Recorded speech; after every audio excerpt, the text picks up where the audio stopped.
오늘 첫 번째 순서로 홀로병과 정신이라는 주제로 함께하고 있습니다. 박사님, 이 홀로병이라는 게 너무 생소한데요. 네. 관련 치료 사례가 있을까요? 네. 관련된 사례들이 종종 나타납니다.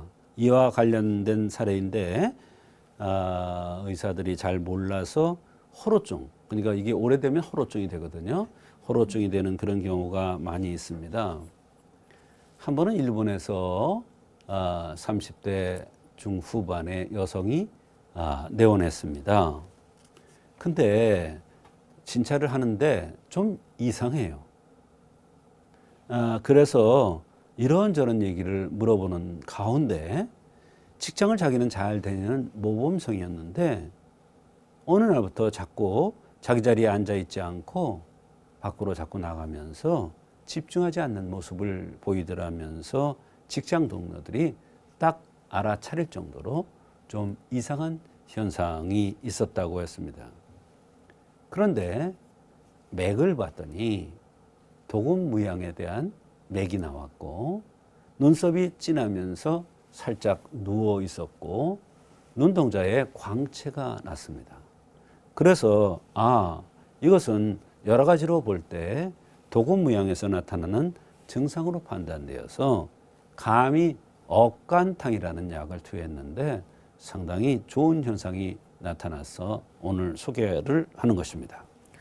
네, 구체적으로 이 환자는 어떠한 증상이 있었나요? 예, 아직 미혼인 이 여성은 평소에는 안 그랬었는데 어느 날부터 성질을 자주 내고 집중도 못하고 직원들과 어울리지를 잘 못하더랍니다.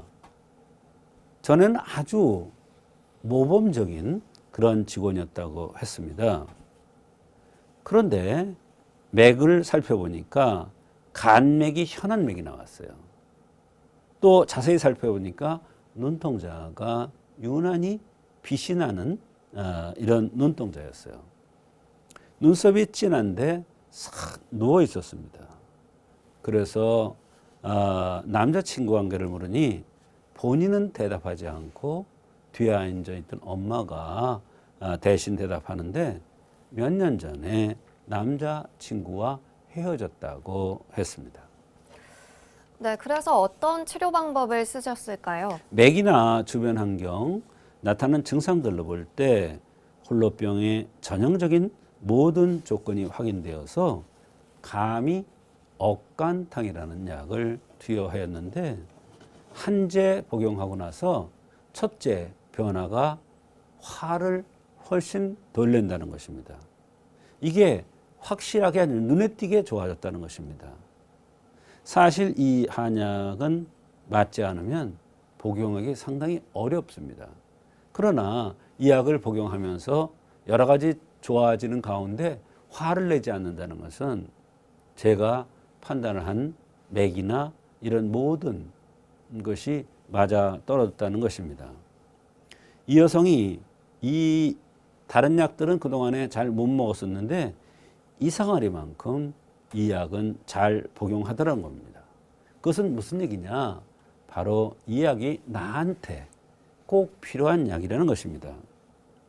전에는 한약을 지어주면 절반도 못 먹고 그랬었는데 이상하게 잘 복용하더랍니다.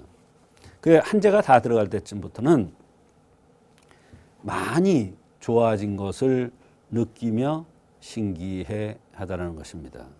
특히 성질을 부리지 않아서 집안 사람들이 살 것 같다고 하였고 직장 생활도 원활하게 잘 하면서 직장의 여러 동료들과도 잘 어울리고 모범석의 모습을 다시 되찾아서 너무 감사하다는 그러한 이야기를 들은 적이 있습니다. 네, 마음의 벽이 몸의 병까지 확장된다는 거 많은 사례를 통해 증명이 되고 있는데요.